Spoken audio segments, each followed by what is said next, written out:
Hello students, आज हम नया टॉपिक स्टार्ट करने वाले हैं हाइड्रोकार्बन। ठीक है, तो हाइड्रोकार्बन नाम से ही आपको पता लग रहा है कि 11th क्लास का एक टॉपिक है हाइड्रोकार्बन ऑर्गेनिक केमिस्ट्री का, जिसमें हाइड्रोजन और कार्बन से मिलके जो कंपाउंड बनते हैं उसी को हम क्या बोलते हैं, हाइड्रोकार्बन। हाँ, उसको फर्दर हम कैटेगराइज कर देते हैं अलग अलग कैटेगरी में। ठीक है, वो क्या है और क्या क्या हमें पढ़ना है उस पर हम बात करते हैं। तो स्टार्ट करते हैं हम। सबसे बेसिक हाइड्रोकार्बन क्या है, तो यह लिखा मैंने, hydrocarbon is compound of hydrogen and carbon. ठीक है, ये तो आपको नाम देख के पता लग रहा है, हाइड्रोकार्बन हाइड्रोजन और कार्बन से मिलकर जो कंपाउंड बने होते हैं उनको बोलते हैं हम हाइड्रोकार्बन। दूसरा जो हाइड्रोकार्बन की यूजेज है, ठीक है, वो डेली लाइफ में भी बहुत सारे हैं और इंडस्ट्रियल लाइफ में भी काफ़ी सारे। तो डायरेक्ट इनडायरेक्ट वे में ये हमारा पार्ट ऑफ लाइफ है, जैसे यहाँ पे लिखा हुआ भी है। ठीक है, जैसे नेक्स्ट पॉइंट में आप देखोगे, hydrocarbon is exist in form of fuel like LPG, CNG, coal gas etcetera. ठीक है, तो आपको पता है घरों पे हम LPG वगैरह यूज़ करते हैं, लिक्विफाइड पेट्रोलियम गैस। ठीक है, व्हीकल वगैरह में CNG हम यूज़ करते हैं, कंप्रेस नेचुरल गैस। ठीक है, कोल गैस वगैरह इंडस्ट्री में हम यूज़ करते हैं। तो ये सभी क्या है, एक काइंड ऑफ क्या है, हाइड्रोकार्बन है। इसी तरीके से और इसकी यूजेस की हम बात करें तो यहाँ पे लिखा है, it is also use for the manufacture of polymers like polythene, polypropene etcetera. तो अगर हमें पॉलीमर बनाना है तो पॉलीमर के लिए भी हमें कुछ मोनोमर चाहिए होते हैं, है ना। तो वो मोनोमर भी इस काफ़ी सारे मोनोमर क्या होते हैं, हाइड्रोकार्बन होते हैं। ठीक है, अब कौन कौन हो सकता है हाइड्रोकार्बन अभी बात करते हैं। तो पॉलीमर बनाने के लिए हमें कोई मोनोमर चाहिए और वो मोनोमर कोई हाइड्रोकार्बन बिल्कुल हो सकता है। तो वहाँ पे भी इसकी काफ़ी यूजेज आती है, क्योंकि हमें पता है आजकल की काफ़ी डेली लाइफ में डेली बेसिस पे हमें बहुत सारे पॉलीमर्स के यूजेस होते हैं। तो अब कौन कौन से पॉलीमर है, कैसे क्या है, तो उस पर खैर हमारे पास अलग से 12th क्लास में एक चैप्टर है पॉलीमर नाम का। ठीक है, तो उसमें डिटेल में हम देखेंगे। देन इसमें यहाँ पे लिखा है, higher hydrocarbon is also used as solvent for paints. ठीक है, तो हायर हाइड्रोकार्बन से मतलब क्या है, जिनका मॉलिक्यूलर मास काफ़ी ज़्यादा है, नंबर ऑफ कार्बन आइटम्स उसमें ज़्यादा है, तो उनको बोलते हैं हायर हाइड्रोकार्बन। ठीक है, तो वो पेंट के अंदर सॉल्वेंट का काम करते हैं। तो ये अगेन एक इसका यूज है, और पेंट हमें पता है बहुत जगह पे डेली लाइफ में हमारे लिए इंपॉर्टेंट है। और लास्ट में लिखा है, they also used as the starting material for manufacture of many dyes and drugs. ठीक है, तो ड्रग्स वगैरह हमें फार्मास्यूटिकल से रिलेटेड या मेडिकल लाइन से रिलेटेड हमें वहाँ पे ड्रग्स चाहिए होते हैं, दवाइयाँ बनानी होती है। डाइज वगैरह आपको पता ही है। ठीक है, फैब्रिक वगैरह के अंदर हमें काफ़ी सारी ज़रूरत होती है अलग अलग कलर की, तो वहाँ पे भी यूज़ होते हैं। तो ऐसे बहुत सारे यूज है जो हम डेली लाइफ में हाइड्रोकार्बन को एज ए यूज़ करते हैं डायरेक्ट इनडायरेक्ट वे में। ठीक है, तो ये थोड़ा सा बस बेसिक सा आइडिया था इसके क्या क्या यूजेस है वो। तो एक बार वीडियो पॉज कर इसको कॉपी करें, फिर हम आगे बढ़ते हैं इसमें।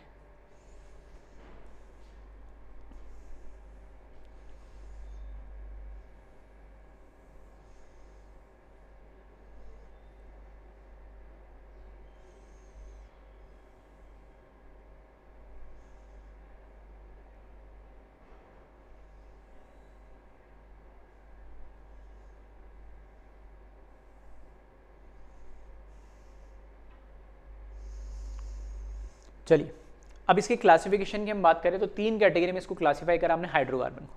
पहला लिखा हमने सैचुरेटेड हाइड्रोकार्बन। सैचुरेटेड हाइड्रोकार्बन सुना होगा अप टू 10th क्लास तक भी आपने। सैचुरेटेड हाइड्रोकार्बन का मतलब होता है कि कार्बन और हाइड्रोजन के बीच में सिर्फ सिंगल बॉन्ड हो।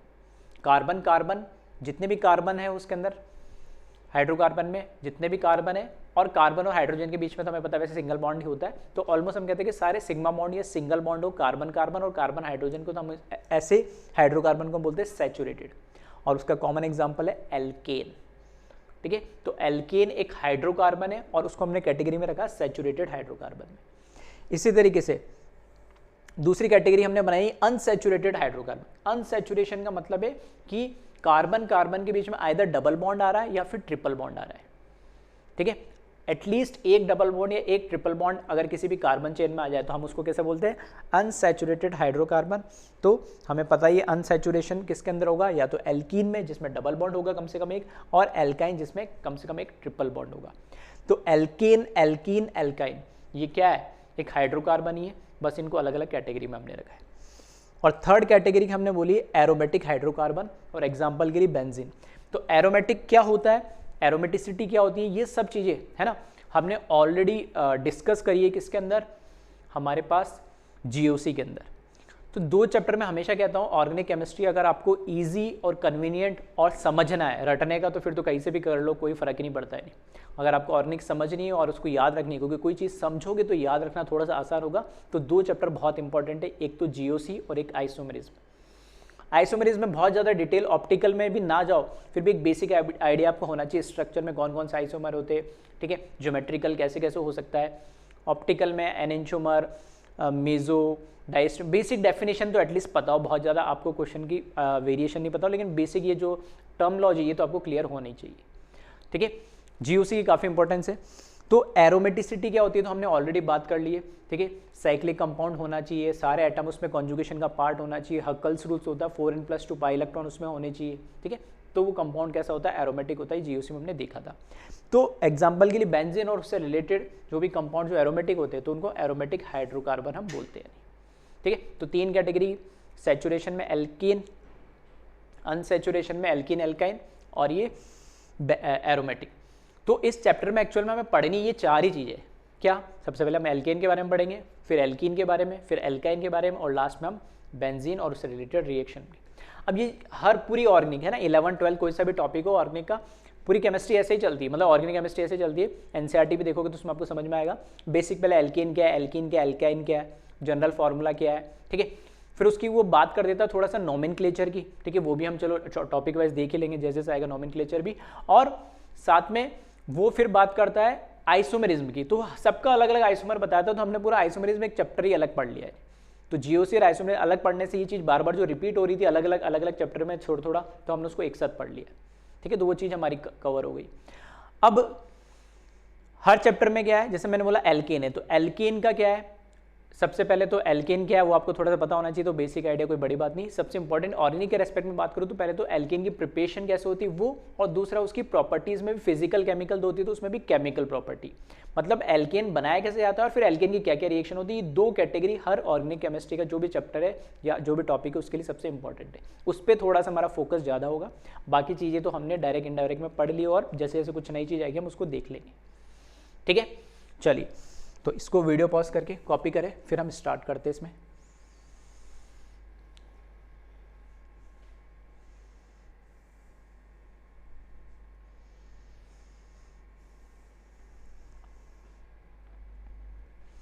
ठीक है, तो सबसे पहले हम स्टार्ट करते हैं आज के लेक्चर में एल्केन से, ठीक है। एल्केन पढ़ेंगे, उसके बाद पूरा कंप्लीट हो जाने के बाद एल्कीन, फिर एल्केन और एरोमेटिक में लास्ट में आएंगे। तो एल्केन के बारे में लिखना है, hydrocarbon in which single bond exist between carbon carbon and carbon hydrogen, ठीक है, ऑलरेडी मैं बात कर चुका हूं। Then methane, that is CH4 is the simplest alkane, सबसे छोटा एल्केन जो होता है वो तो मीथेन, मतलब एटलीस्ट एक कार्बन तो चाहिए। कार्बन की हमें पता है कितनी 4 वैलेंसी होती है, तो कार्बन की 4 वैलेंसी है तो 4 हाइड्रोजन उससे लगाने, हाइड्रोकार्बन है तो कार्बन, रिमेनिंग क्या करो हाइड्रोजन लगा दो, तो क्या हाइड्रोकार्बन। तो सबसे छोटा और सबसे बेसिक सिंपलेस्ट हमारे पास एल्केन जो होता है मीथेन।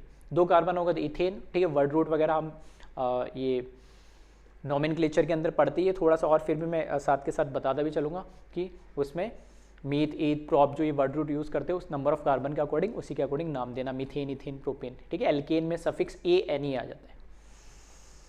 देन यहाँ लिखा है जनरल फॉर्मूला, तो आपको पता है CnH2n+2, N क्या है, नंबर ऑफ कार्बन एटम, जितने नंबर ऑफ कार्बन एटम होंगे उसके ट्वाइस में 2 ऐड कर दो, उतने नंबर ऑफ हाइड्रोजन एटम होंगे, ठीक है। जैसे CH4 के लिए देख सकते हो, अगर मैं यहाँ रखूँगा 1 तो 1 2 × 1 2 + 2 4, तो CH4, 2 रखेंगे इधर तो C2, 2 × 2 4 प्लस तो C2H6 इथेन, इस तरीके से चलता रहेगा। देन लिखा है alkane also known as paraffins, that is parum, ठीक है, अब दिख रहा होगा। तो alkane also known as paraffins, ठीक है, एल्केन को पैराफिन्स भी बोलते, क्यों, क्योंकि यहाँ पे जो लैटिन वर्ड है एक तो है पैरम और दूसरा है एफिन्स, ठीक है। तो पैरम और एफिन्स इससे मिलके ये पैरम और दूसरा ये एफिन्स, ये दोनों लैटिन वर्ड है, इससे मिलके पैराफिन बना है। पैरम का मतलब होता है लिटिल यानी बहुत कम, ठीक है, और एफिन का मतलब होता है एफिनिटी। एफिनिटी आपने वैसे तो वर्ड यूज सुना ही होगा, इलेक्ट्रॉन एफिनिटी वगैरह ना। एफिनिटी मतलब किसी को अट्रैक्ट करने की, किसी को अट्रैक्ट करने की एक जो टेंडेंसी होती है, तो इनकी बहुत ही कम टेंडेंसी होती है लिटिल एफिनिटी, यानी बहुत ही कम किसी के साथ रिएक्ट करने की टेंडेंसी होती है।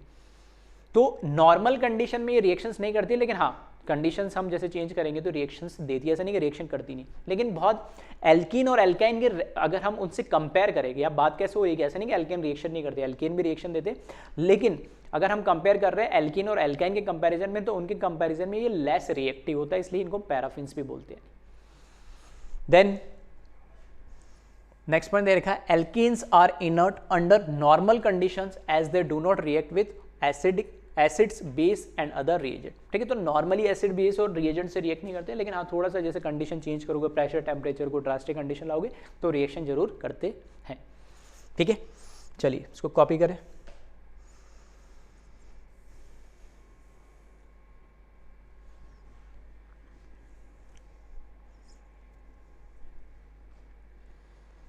ठीक है, वीडियो पॉज करके जल्दी जल्दी कॉपी कर देना है ना।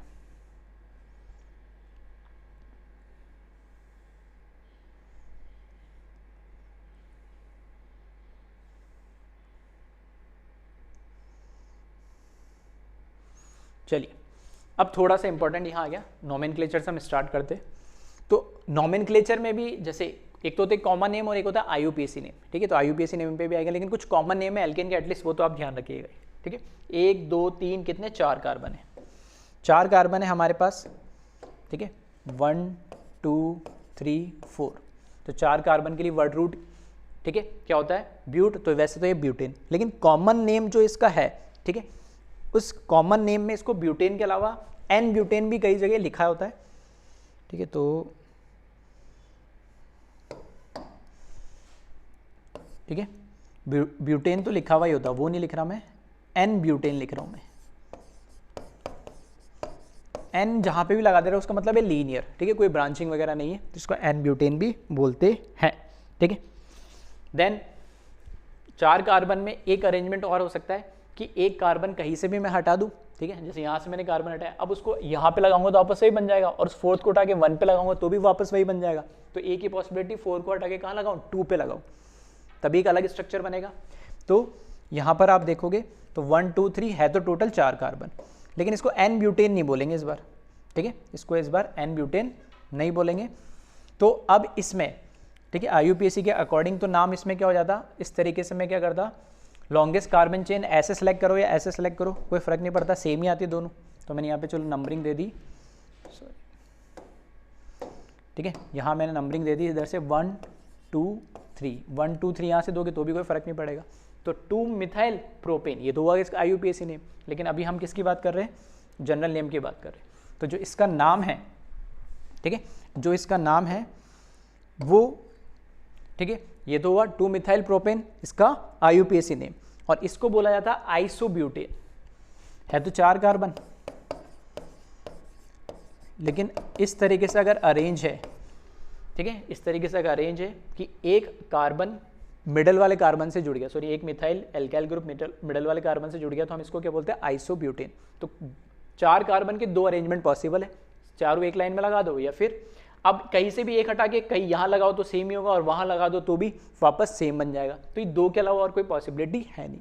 तो ये कॉमन नेम है, थोड़े से ध्यान रखना, क्योंकि आईयूपीएसी नेम ऑर्गेनिक केमिस्ट्री में बहुत कम यूज़ किए जाते हैं, और आईयूपीएसी पे क्वेश्चन नीट में आ जाए तो आ जाए, में तो आने की पॉसिबिलिटी भी नहीं रहती। 7-8 तो क्वेश्चन हो, तो उसमें से भी आईयूपीएसी पूछ लेगा तो फिर बचेगा ही क्या पूछने में, है ना। तो यहाँ पर कॉमन नेम जनरली काफ़ी यूज़ किया जाता है, और आईयूपीएसी नेमिंग के अंदर भी ये, ठीक है, ये कॉमन नेम यूज़ किए जाते हैं, इसलिए एटलीस्ट आपको पता होना चाहिए। फिर बढ़े आगे इसमें, अब ले लिए मैंने 5 कार्बन, 5 कार्बन ले लिए, तो इसमें तो फिर कहीं से भी कर दो नंबरिंग, फ़र्क नहीं पड़ता है, 1 2 3 4 5, 5 कार्बन एक लाइन में लगे तो, ठीक है, इसको पेंटेन या एन पेंटेन भी बोला जाता है। ठीक है, इसको पेंटेन या एन पेंटेन भी बोला जाता है, तो मैं यहाँ पे एन पेंटेन लिख देता हूँ। ठीक है, अब 5 कार्बन को अरेंज करने की पॉसिबिलिटी, एक पॉसिबिलिटी क्या, कि एक पॉसिबिलिटी मैंने क्या करा, एक कहीं से भी मिथाइल यहाँ से हटाओ और 1 पे लगाऊंगा, वापस तो वही बन जाएगा, तो 1, और ये तो मैंने हटा दिया।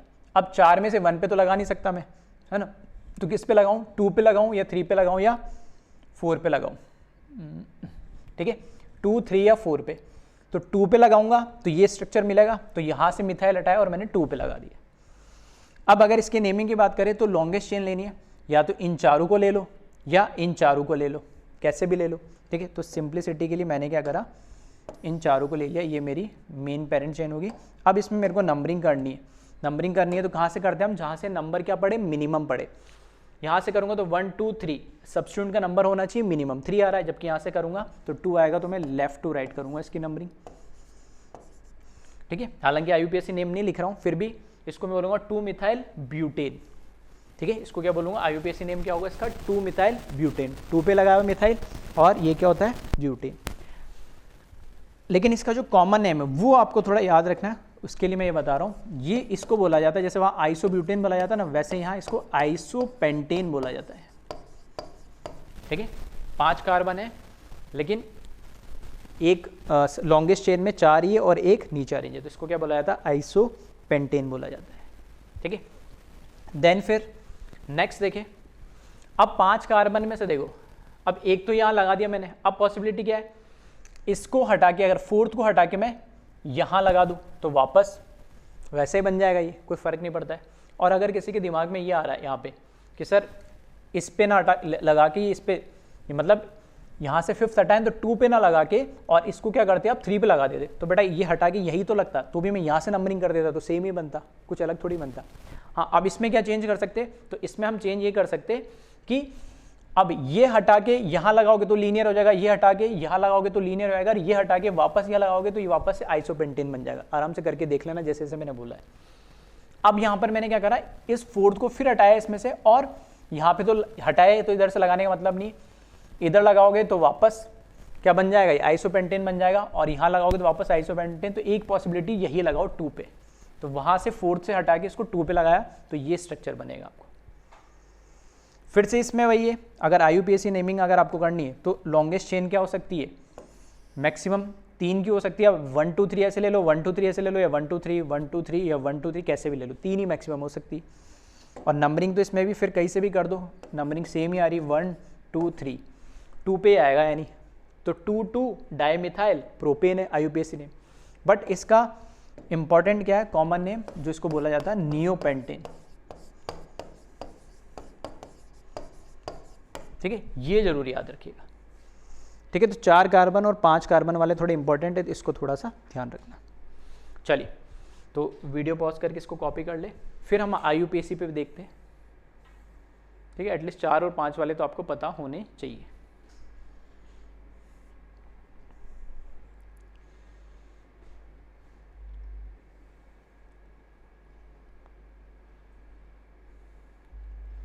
ठीक है, इनके लिए नंबरिंग करना, लॉन्गेस्ट चेन डिसाइड करना ये इंपॉर्टेंट नहीं, डायरेक्ट नाम याद होने चाहिए इसके, है ना। ये तो सिर्फ मैंने बताने के लिए कि IUPAC नेम भी आप लिखते, तो मैंने बोल दिए, चाहो तो और करके आप लिख सकते हो उनके नेम, बता सबके दिए, ठीक है। इसका कॉमन और IUPAC दोनों नेम सेम होगा, N पेंटेन और N ब्यूटेन।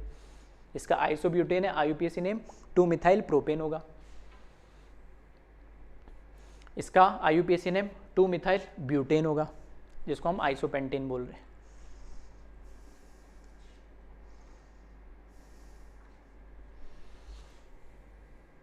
और इसका 2 2 डाइमिथाइल प्रोपेन। चलिए, अब कुछ एग्जाम्पल देख लेते हम IUPAC से रिलेटेड, ठीक है। चाहो तो वीडियो पॉज करके, आपको रूल्स पता है तो आप कर सकते हैं।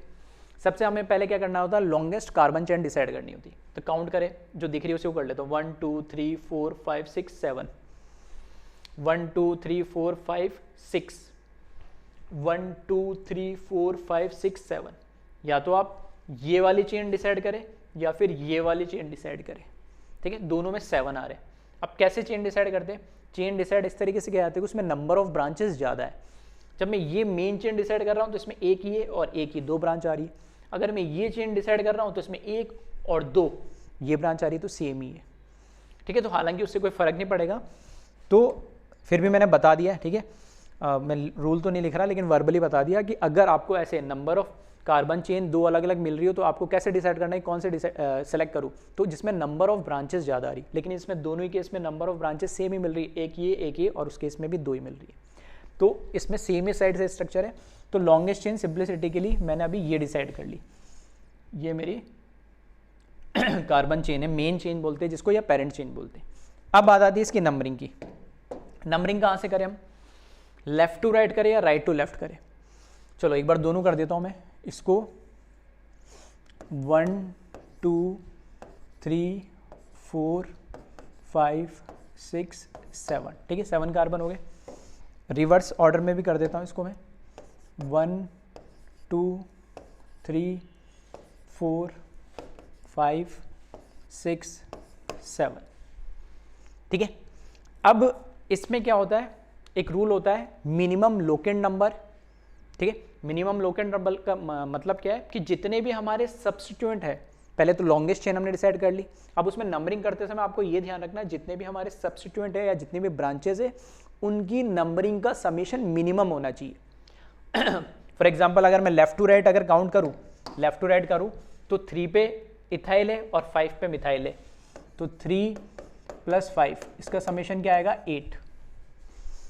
और यहां से देखूं मैं तो 3 पे मिथाइल है ना, यहां पर क्या है 3 पे मिथाइल है और 5 पे इथाइल है, तो 3 + 5 ये भी आ रहा है 8, तो इस बार तो ये भी सेम हो गया। अब क्या करें, अगर मान लो ये 7 हो रहा था और ये 8 हो रहा तो मैं लेफ्ट टू राइट नंबरिंग करता, और अगर मान लो ये कम आ रही थी वैल्यू, जो वैल्यू कम आती है, अगर ये वैल्यू कम आ रही होती तो मैं राइट टू लेफ्ट नंबरिंग कर रहा होता है। मतलब आपको नंबरिंग इस तरीके से करनी है कि जो भी आपका सब्स्टिट्यूएंट है उसको मिनिमम नंबर मिले। मतलब जब उनका सभी का ऐसे 2 है 3 4 जितने भी सब्स्टिट्यूएंट होते हैं ब्रांचेस, उन सभी का नंबर जब ऐड करते तो वो वैल्यू मिनिमम होनी चाहिए। इस केस में हालांकि दोनों सेम आ गई। अब क्या करें, अगर ऐसा हो जाता है कि दोनों साइड से करने पे या नंबरिंग दोनों साइड से करने पे उनका जो लोकेंट नंबर है, या जो हम उनको बोलते हैं समेशन ऑफ लोकेंट नंबर, दोनों सेम आ रहा है, तो फिर अब प्रायोरिटी मिलेगी जो भी हमारे सब्स्टिट्यूएंट है उनके अल्फाबेटिकल ऑर्डर के अकॉर्डिंग। अब ये जो ग्रुप लगा हुआ है सब्स्टिट्यूएंट है, ये है क्या, ठीक है, ये जो सब्स्टिट्यूएंट है, ठीक है, ये वाला जो सब्स्टिट्यूएंट है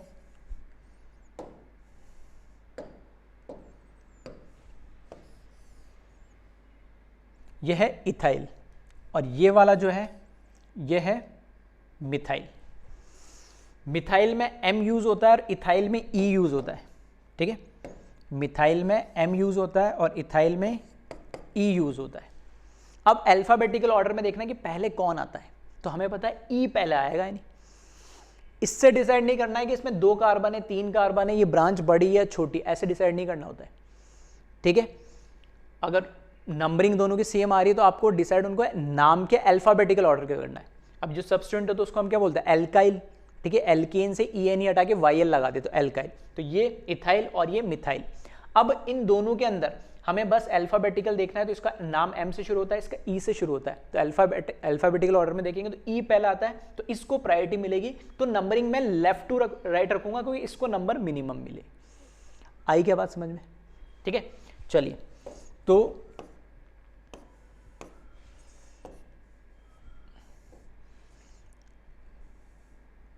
ये जो नंबरिंग है ना, इस वाली को मैं हटा देता हूं, और ये जो हमारी लॉन्गेस्ट कार्बन चेन थी ये एज इट इज है, ठीक है। अब जो नंबरिंग हो गई है वो कहां से हुई है, लेफ्ट टू राइट हुई है।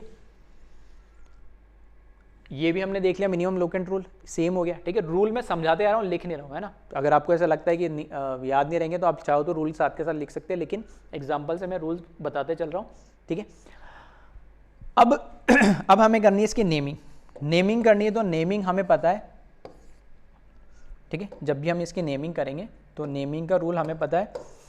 सबसे पहले सब्स्टिट्यूएंट का नाम, सब्स्टिट्यूएंट या जो भी हमारे ब्रांचेस होती है उनका नाम दिया जाता है, ठीक है। तो यहां पर हमारे पास है इथाइल और ये मिथाइल। अब फिर से ये तो अभी तक जो कहानी थी ना, ये नंबरिंग करने की थी। अब नेम लिखते समय क्या रूल है, तो नेम लिखते समय रूल एक ही है, पहले सब्स्टिट्यूएंट का नाम लिखेंगे और सब्स्टिट्यूएंट में भी अल्फाबेटिकल ऑर्डर नाम लिखेंगे। वो किस पोजीशन पे उनके इंक्रीजिंग या डिक्रीजिंग ऑर्डर से कोई लेना देना नहीं है। फॉर एग्जाम्पल इथाइल यहां होता और ये यहां होता। फॉर एग्जाम्पल अगर मिथाइल का नंबर 5 होता और इथाइल का नंबर 3 होता, तो मैं ऐसे नहीं पहले 3 वाला लिखूंगा फिर 5 वाला फिर 7 वाला या 6 वाला, ऐसे नहीं। अल्फाबेटिकल ऑर्डर में ही उनका नाम लिखना है। आ रही बात समझ में। तो अल्फाबेटिकल ऑर्डर में लिखेंगे तो पहले लिखूंगा मिथाइल और बाद में लिखूंगा मिथाइल। अब इथाइल किस पोजीशन पे, 3 पोजीशन पे, तो यहां पर अब इसका पोजीशन मेंशन कर दो, ठीक है। यहां पे इसका पोजीशन मेंशन कर दिया, क्या 3 इथाइल, ठीक है। फिर 5 पे कौन है, मिथाइल, ठीक है। और टोटल नंबर ऑफ कार्बन कितने हैं, 7 है, ठीक है। और 7 के लिए जो वर्ड रूट है, ठीक है, वो क्या है, हेप्ट, ठीक है। सब कंटिन्यू लिखा जाता है, ये टर्म ये है हेप्ट वर्ड रूट, और ये सफिक्स आ गया एल्केन का एन, हेप्टेन, ठीक है। इसमें भी प्राइमरी सफिक्स सब बता चुका हूँ मैं, प्राइमरी सफिक्स होता है, सेकेंडरी सफिक्स होता है, ठीक है। ऐसे प्राइमरी सफिक्स और प्राइमरी प्रीफिक्स, प्राइमरी और सेकेंडरी प्रीफिक्स भी होता है, और प्राइमरी और सेकेंडरी सफिक्स भी होता है, या 1 डिग्री 2 डिग्री के नाम से भी हम बोलते हैं, ठीक है। सब ऑलरेडी बता चुका। तो यहाँ पर हमने क्या करा, इसका नाम लिख दिया, कैसे लिखा, अल्फ़ाबेटिकल ऑर्डर के अंदर। तो यहाँ पर प्रायोरिटी 3 5 के अकॉर्डिंग नहीं मिली, किसके अकॉर्डिंग मिली है प्रायोरिटी मिली है आपको यहाँ पर, ये जो प्रायोरिटी मिली है आपको यहाँ पर इस ई की वजह से मिली है, और यहाँ पर इस एम की वजह से इसका नंबर बाद में 3 और 5 की वजह से नहीं आया, इसलिए मैंने इसको थोड़ा सा हाईलाइट कर दिया है, ठीक है। आप चाहे तो अंडरलाइन करके इसको याद रखने के लिए समझ सकते हैं। क्लियर है, चले फिर देखें नेक्स्ट एग्जांपल। इसमें आप देखोगे तो फिर से 1 2 3 4 5 सॉरी 3 4 5 6 1 2 3 4 5 6 हो गया है ना। और इधर देखेंगे तो 1 2 3 4 5 इधर भी 6 है, ठीक है। तो वहाँ से लोगे तो भी इधर 2 पे आएगा, इधर से लोगे तो मतलब कैसे भी ले लो, इसको ले लो मेन चेन या इसको ले लो मेन चेन, सेम ही आएगी, ठीक है। आप नंबरिंग करके देख लेना,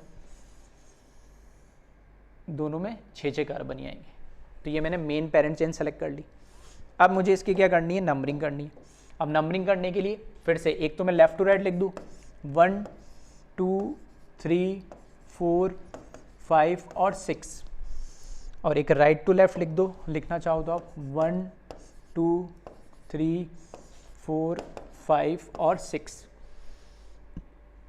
रूल देखें यहाँ पे 2 और 4, तो 2 + 4 6, 2 पे सब्स्टिट्यूएंट है और 4 पे सब्स्टिट्यूएंट है तो 6 आ रहा है। इधर देखेंगे हम 3 पे सब्स्टिट्यूएंट है और किस पे, 5 पे सब्स्टिट्यूएंट है। इधर आप देखेंगे 3 पे सब्स्टिट्यूएंट है और कहाँ पे सब्स्टिट्यूएंट है, 5 पे, 3 पे है और कहाँ है, 5 पे, तो 3 + 5 कितना हो जाएगा, 8, सही है। तो 3 + 5 कितना हुआ, 8। अब इसके अंदर अब वो जो रूल जो बता रहा था ना ऊपर जो नहीं लग रहा था, वो रूल यहाँ लग रहा है। कैसे कि मैं कह रहा हूँ कि जब लेफ्ट टू राइट कर रहा हूँ तो मिनिमम नंबर 6 मिल रहा है, और यहाँ पे राइट टू लेफ्ट कर रहा हूँ तो टोटल जो लोकेंट नंबर है, जितने भी सब्स्टिट्यूएंट के नंबर है उनका समेशन 8 मिल रहा है। तो जो मिनिमम है कहाँ किस में मिल रहा है, 6 में। तो नंबरिंग कहाँ से करूँगा मैं, जिसमें नंबरिंग जब समेशन करूँ मैं सब्स्टिट्यूएंट का नंबरिंग का, तो मिनिमम आए तो 6 वाले को प्रायोरिटी दूंगा। तो ये राइट से नहीं करूँगा इस बार। हाँ, इससे कोई फर्क नहीं पड़ता कि इथाइल छोटे पे आ रहा है, ई अल्फाबेटिकल ऑर्डर में नहीं, वो कब, जब सब चीज़ें सेम हो जाती तब, ठीक है। तो यहाँ पर इसको हमें हटाना पड़ेगा, तो ये ठीक है, लेफ्ट टू राइट इसकी नंबरिंग रहेगी। अब यहाँ पर देखो आप सब्स्टिट्यूएंट जो आपके पास है, इधर फिर से यहाँ पे ये मिथाइल है सब्स्टिट्यूएंट, और इधर सब्स्टिट्यूएंट है मेरे पास इथाइल, ठीक है। अब जब मैं नेमिंग करूंगा तो फिर से अभी जैसे मैंने बोला, नेमिंग करते समय सिर्फ एक ही रूल है, क्या, अल्फाबेटिकल ऑर्डर में लिखना है, सबसे पहले सब्स्टिट्यूएंट का नाम लिखना है। तो सब्स्टिट्यूएंट का नाम लिखेंगे हम, ठीक है, सब्स्टिट्यूएंट का नाम लिखेंगे।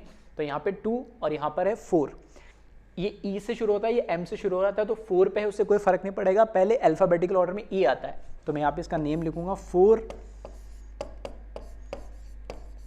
इथाइल, फिर आ जाएगा 2 मिथाइल, ठीक है, और 6 कार्बन है तो हेक्सेन, ठीक है, ये हो गया इसका नाम। फिर प्रायोरिटी किसके अकॉर्डिंग डिसाइड हुई, अल्फाबेटिकल ऑर्डर के अकॉर्डिंग। इधर ई आ रहा है और इधर क्या आ रहा है, मेरे पास एम आ रहा है, ठीक है। तो 4 इथाइल 2 मिथाइल हेक्सेन, क्लियर है। चलिए नेक्स्ट देखें, है ना, थोड़ा सा और कॉम्प्लिकेटेड होती आ रही चीज़ें। और फिर से नंबर ऑफ कार्बन आप क्या करें, काउंट कर ले। नंबर ऑफ कार्बन जब आप काउंट करेंगे 1 2 3 4 5 6 7 8 9, स्ट्रेट लाइन में 9, 1 2 3 4 5 6 7 8, या 6 7 8 या 6 7 8, 8 ही आ रहे हैं। और यहाँ से करो 1 2 3 4 5 6 7 8 ही आ रहे हैं। मतलब ये मेन चेंज जो है हमें आपको हमें यही सेलेक्ट लेने पड़ेगी जो कि हमारी कौन है, पेरेंट चेन है।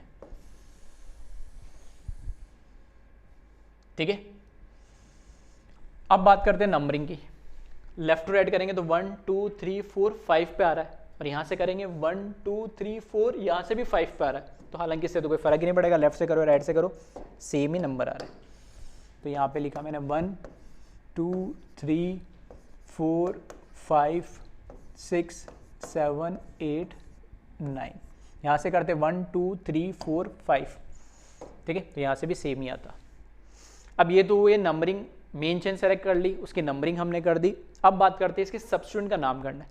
अब सब्स्टिट्यूएंट में भी हम कैसे नाम करें इसका, तो ये कहलाती है कॉम्प्लेक्स सब्स्टिट्यूएंट। ये वाले सब्स्टिट्यूएंट क्या कहलाते हैं, कॉम्प्लेक्स सब्स्टिट्यूएंट। और कॉम्प्लेक्स सब्स्टिट्यूएंट के लिए भी एक रूल है। क्या रूल है कि कॉम्प्लेक्स सब्स्टिट्यूएंट पहले बोलेंगे किसको, कॉम्प्लेक्स सब्स्टिट्यूएंट उनको बोलते कि जो सब्स्टिट्यूएंट है उसके अंदर भी ब्रांच आ जाए, उसके अंदर ही ब्रांच आया, मतलब ये मेन चेन से लगा हुआ है। अब 1 2 3 या 1 2 3, मतलब 1 2 3 अगर मैं ऐसे ले रहा हूं तो देखो इसमें भी दो यहाँ पर क्या लग गए, इसके सब्स्टिट्यूएंट लगे, इसमें भी ब्रांच, ब्रांच में भी ब्रांच। तो ब्रांच इन ब्रांच को हम क्या बोलते हैं, कॉम्प्लेक्स ब्रांचिंग। और उसके लिए रूल है अलग। क्या रूल है, रूल ये है कि जो कार्बन मेन चेन से लगा हुआ है, जो कार्बन मेन चेन से लगा हुआ है उसको हमेशा नंबर 1 देना है। ठीक है, उसको भी, ठीक है, कॉम्प्लेक्स ब्रांच के अंदर या ब्रांच इन ब्रांच के अंदर भी हमें क्या करना होती है, नंबरिंग देनी होती है। और नंबरिंग देते समय आपको ये डिसाइड करना है लॉन्गेस्ट कार्बन चेन सेलेक्ट करें। लेकिन कंडीशन क्या है कि जो मेन चेन से जुड़ा हुआ उसको तो काउंट करना ही पड़ेगा उस कार्बन, भले ब्रांच के आगे चेन लेंथ कम हो जाए, उसके अलावा कोई बड़ी चेन हो, कोई फर्क नहीं पड़ता, लेकिन उस कार्बन को तो काउंट करना ही पड़ेगा। और उसको नंबर ही हमेशा क्या दोगे, 1। तो अगर इसको कंसिडर करूं तो 1 2 3 या 1 2 3 या 1 2 3 कैसे भी ले लो सेम ही आएगी। तो ये करी मैंने ब्रांच के अंदर मेन चेन सेलेक्ट, इसमें मैंने इसकी नंबरिंग दी। ठीक है, इसको हमेशा नंबर 1 देना ही पड़ेगा आपको, ये रूल है इसका। ये नंबर 2 हो गया और ये नंबर 3 होगा। अगर इसको सेलेक्ट करते तो 1 2 3 या 1 2 3 कैसे भी दे देते।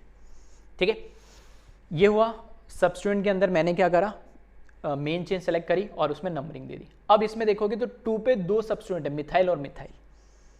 ठीक है, इसमें 2 सब्स्टिट्यूएंट है, मिथाइल और मिथाइल। तो बस उसकी हम क्या कर देंगे, नेमिंग कर देंगे। अब नेमिंग कैसे करेंगे, तो इसमें क्या है, जब भी आपके पास कॉम्प्लेक्स ब्रांचिंग आ जाए तो इसको दिखाने के लिए कि हमारे पास क्या है, कॉम्प्लेक्स है।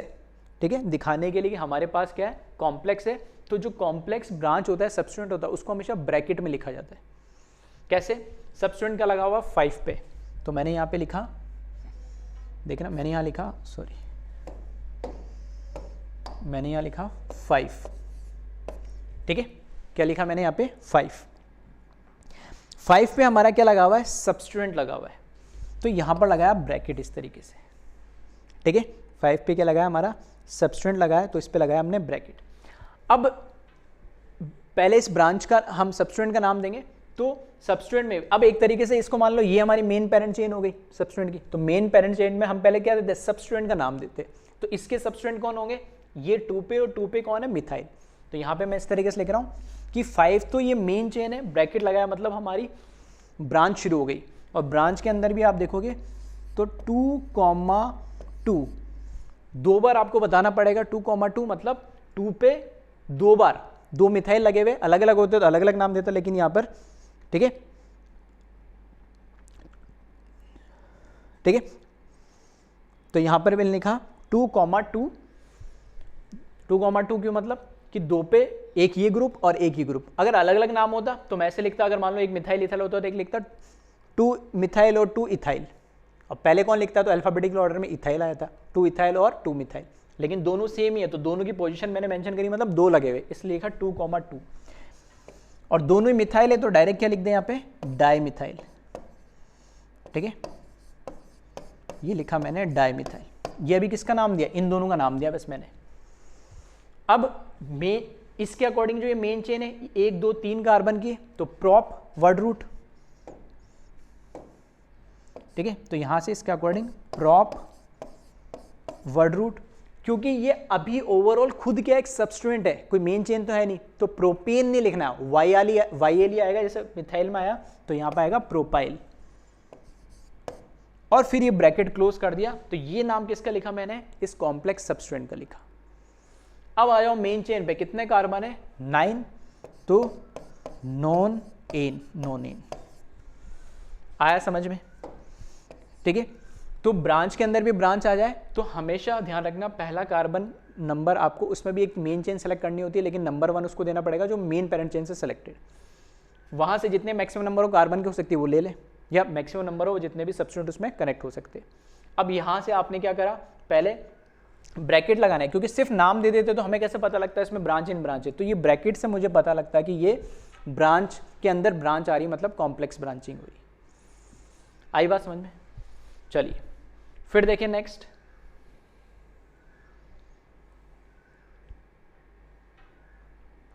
ठीक है, फिर देखें, ठीक है, चाहे तो वीडियो पॉज करके खुद भी ट्राई करके देख सकते हैं इसको। 1 2 3 4 5 6 7 8 सीधी लाइन में अगर मैं देखूँ तो 1 2 3 4 5 6 7 8 6 7 8 सेम ही यहाँ पे भी, और यहाँ से देख ले 1 2 3 4 5 6 7 या 1 2 3 4 5 6 7 या 1 2 3 4 5 6 7, तो 8 ही मेन आ रही है, और फिर ऐसे लो या ऐसे लो या ऐसे लो सब सेम ही आ रहा है, तो सिंप्लिसिटी के लिए मैंने क्या करा, ये स्ट्रेट लाइन ही ले ली, ठीक है। नंबर ऑफ कार्बन काउंट कर लेना। अब इसमें बात आती है कि इसकी नंबरिंग कहाँ से करें, लेफ्ट से करें या राइट से करें। लेफ्ट से अगर मैं करता हूँ तो 1 2 3 4 पे मिलेगा एक, ठीक है, इसको मिलेगा 4, इसको मिलेगा 5 और इसको मिलेगा 6, 4 5 6, अरे बात समझ। और अगर मैं क्या करूँ, राइट टू लेफ्ट कर दूँ, ठीक है, अगर मैं क्या कर दूँ, अगर मैं राइट टू लेफ्ट कर दूँ तो फिर यहाँ पर क्या होगा देखना, 1 2 3 इसको मिलेगा 3 नंबर, इसको मिलेगा 4 नंबर और इसको मिलेगा 5 नंबर।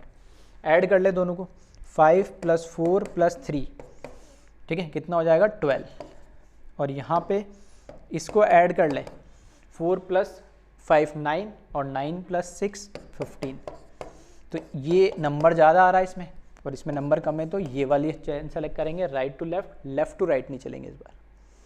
आ रही बात समझ में? तो किस तरीके से चेन सेलेक्ट करनी है वो यहाँ पर हमने इसमें देखा है। चलिए तो अब मैं क्या कर रहा हूँ, यहाँ पर नंबरिंग कर देता हूँ इनकी, 1 2 3 4 5 6 7 और ये हो गया 8। अब बात करते हैं नाम की, ठीक है। ये एग्जांपल इसलिए लिया क्योंकि नॉर्मल, ये तो इथाइल है, इधर भी इथाइल है, ये भी मिथाइल है, इधर आप देखोगे तो वापस कॉम्प्लेक्स आ गया। अब कॉम्प्लेक्स में एक एग्जांपल में तो मैंने बता दिया कि तुम डायरेक्ट क्या करो, मेन चेन सेलेक्ट करो, उसमें सब्स्टिट्यूट लिखो और दोनों को फिर complex in complex according bracket में लिख के बता दो। एक दूसरा तरीका और है इसमें, ठीक है, ये भी IUPAC में एक्सेप्टेड है इसलिए बता रहा हूँ मैं, इसलिए एग्जाम्पल भी यहाँ पर लिया है, ठीक है। देखो अगर सिर्फ ये होता, ठीक है, प्रोपेन होता ना, जैसे 3 कार्बन, 1 2 और 3 कार्बन, तो इसको क्या बोलते हैं, प्रोपेन। अब एक पॉसिबिलिटी की प्रोपेन यहाँ से कनेक्टेड हो और एक पॉसिबिलिटी क्या है कि प्रोपेन यहाँ से कनेक्टेड हो किसी से। तो जब यहाँ से कनेक्टेड हो तब तो एन प्रोपेन या नॉर्मल प्रोपेन हो गया, प्रोपाइल बोलेंगे, और यहाँ से जब कनेक्टेड है तब इसको बोला जाता है आइसोप्रोपाइल, ठीक है। सब्स्टिट्यूट में क्या बोला जाता है इसको, आइसोप्रोपाइल, जब इस वाले मिडल वाले कार्बन से वो मेन चेन पे कनेक्टेड होगा, ठीक है। तो बस वही चीज़ यहाँ पर मैं यूज़ कर रहा हूँ कि इसका नाम क्या यूज़ कर रहा हूँ इस बार, कॉम्प्लेक्स इन कॉम्प्लेक्स ना यूज़ करके डायरेक्ट, जैसे हमने बताया था ना आइसोपेंटेन था तो आइसोपेंटाइल, ठीक है, ये आइसोब्यूटेन की जगह आइसोब्यूटाइल, वैसे यहाँ पे आइसोप्रोपाइल यूज़ कर रहा हूँ मैं। अब जो आइसोप्रोपाइल है ना, उस आइसोप्रोपाइल के अंदर ध्यान रखना, आइसोप्रोपाइल के अंदर एक तो आई से स्टार्ट हो रहा है, ठीक है, आइसोप्रोपाइल के अंदर एक आई से स्टार्ट हो रहा है, तो वो जो पूरा नाम है ना आइसोप्रोपाइल का आई, वो भी कंसिडर किया जाता है अल्फाबेटिकल ऑर्डर में, ठीक है, वो भी कंसिडर किया जाता है किसके अंदर, अल्फाबेटिकल जो क्या होता है, ऑर्डर होता है, नहीं, ठीक है। तो अब देखिए इसमें क्या क्या है मेरे पास, चलो मैं लिख देता हूँ यहाँ पर,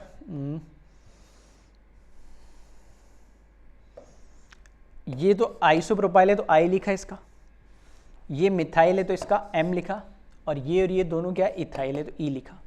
क्योंकि मैंने बोला कि नंबरिंग तो आपको मिनिमम लोकेंट रूल के अकॉर्डिंग करने पड़ेगी, लेकिन जब आप नाम लिखोगे तो आपको अल्फाबेटिकल ऑर्डर में लिखना पड़ेगा, इसका आइसोप्रोपाइल का आई कंसिडर होगा, इसका मिथाइल का एम, और ये इथाइल और ये इथाइल का ई। तो अल्फ़ाबेटिकल ऑर्डर में मुझे पता है सबसे पहले कौन आएगा, सबसे पहले मेरे पास कौन आएगा, ये आएगा 1 नंबर पे इथाइल, ई पहले आएगा सबसे बार, ठीक है। उसके बाद आई आता है, ये 2 नंबर पे आएगा, और ये 3 नंबर पे आएगा। 3 नंबर का मतलब प्रायोरिटी बता रहा हूँ मैं कि पहले इथाइल लिखा जाएगा, उसके बाद आइसोप्रोपाइल लिखा जाएगा, और फिर लास्ट में मिथाइल लिखा जाएगा अकॉर्डिंग टू अल्फ़ाबेटिकल ऑर्डर, ठीक है। तो यहाँ पे चलो अब नाम लिखते हैं।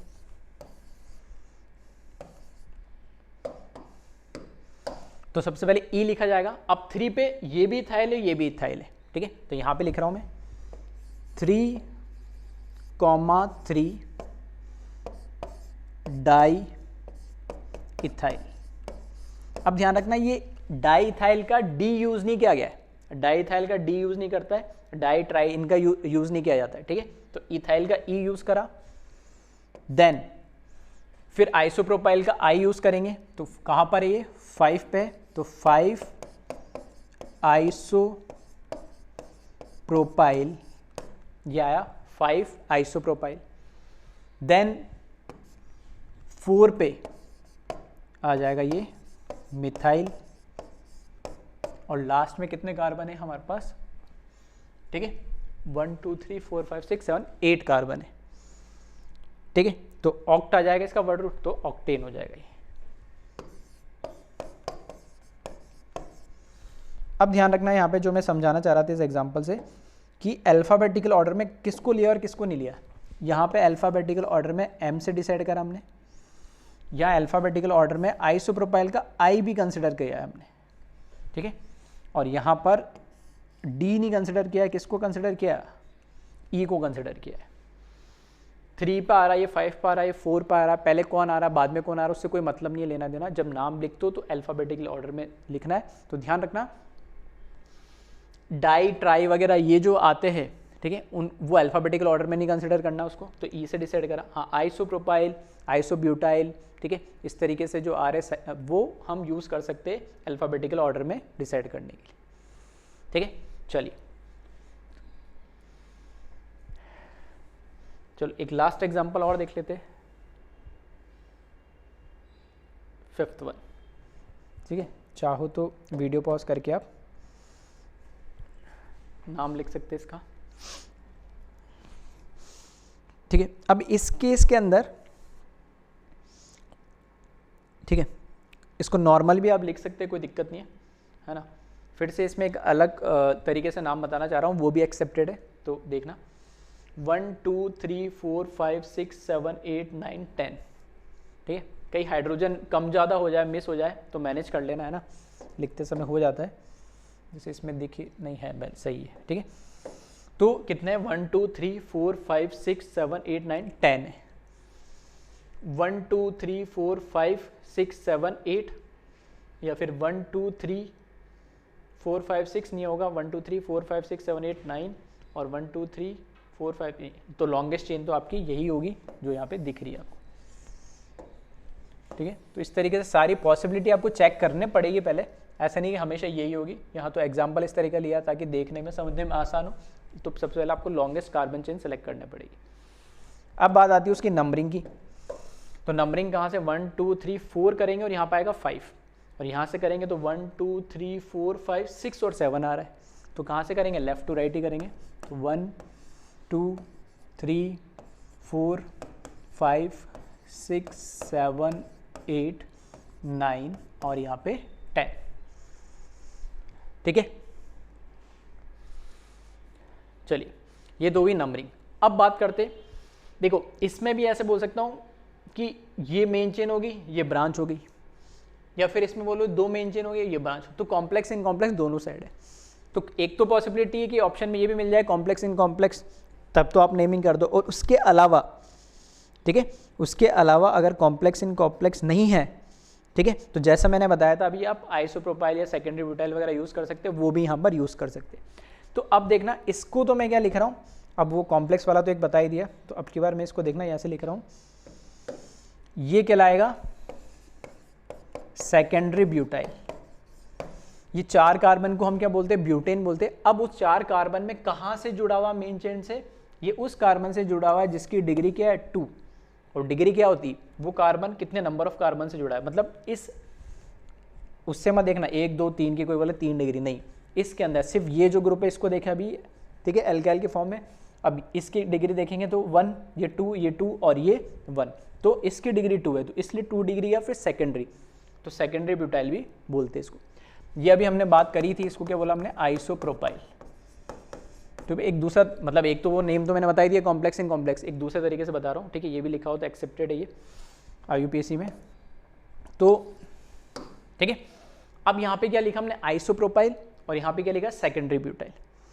अब इसमें इंपॉर्टेंट चीज़ क्या है वो सुनना ध्यान से, मैं कह रहा हूँ सेकेंडरी, प्राइमरी, टर्चरी, ये चीज़ जो आ जाती है ना, इसमें S आ रहा है सेकेंडरी का, और इसमें आइसोप्रोपाइल का I आ रहा है। तो प्राइमरी, सेकेंडरी, टर्चरी जहाँ वर्ड यूज हो रहा है, तो उनकी जो अल्फ़ाबेट है उसको प्रायोरिटी के अंदर कंसिडर नहीं करना है। हाँ, इसका आइसोप्रोपाइल का कंसिडर हो जाएगा, यानी आइसोप्रोपाइल, आइसोब्यूटाइल, इस तरीके से। आ रही बात समझे, ध्यान से सुनना है। तो यहाँ पर कंसिडर किसके अकॉर्डिंग करूँगा मैं, B के अकॉर्डिंग, तो यहाँ पे प्रायोरिटी ये डिसाइड करेगा। समझ में आया क्या बोला मैंने, फिर से सुनना ध्यान से। मैंने बोला प्राइमरी, सेकेंडरी, टर्चरी वगैरह जो भी इस तरीके के आपके नेम हम यूज़ करते, ब्यूटाइल, प्रोपाइल या जिसके अंदर भी, है ना, तो उसमें ये सेकेंडरी वगैरह के S या प्राइमरी का P या टर्चरी का T कंसिडर नहीं करना अल्फ़ाबेटिकल ऑर्डर के लिए। तो किस पे जा रहे हैं हम, यहाँ पे ब्यूटाइल के B से। हाँ, आइसोप्रोपाइल का I जरूर कंसिडर किया जाता है, ठीक है, बस ये बताना था इसमें, इसलिए एग्जाम्पल लिया। चलिए अब देखें इसमें, इसका अब लिख रहा हूँ मैं नाम। तो I और B में से कंसिडर करना है, तो मुझे पता है B पहला आएगा अल्फ़ाबेटिकल ऑर्डर में, तो नाम लिख रहा हूँ मैं।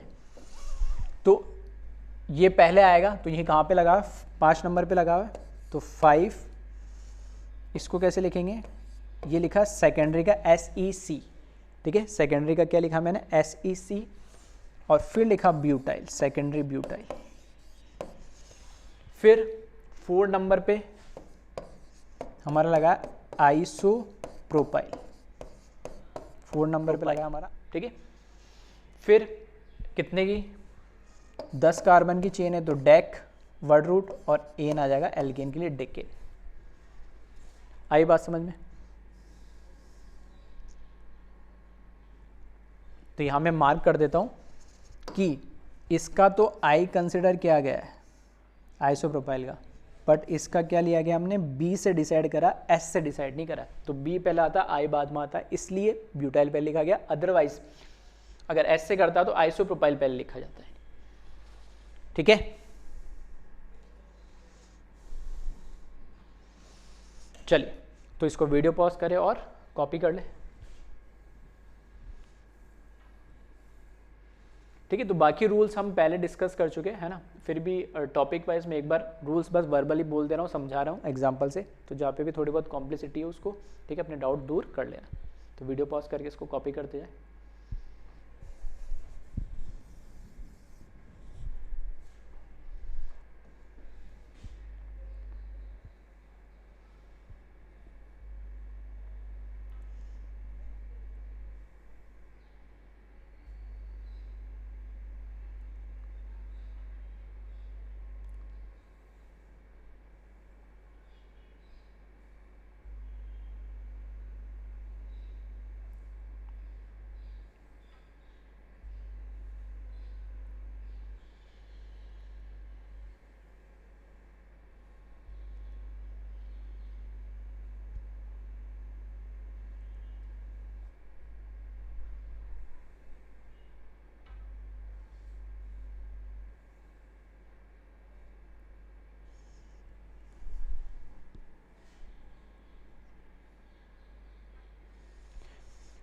चलिए, तो नेक्स्ट लेक्चर में हम बात करने वाले एल्केन की प्रिपरेशन से हम स्टार्ट करेंगे, है ना।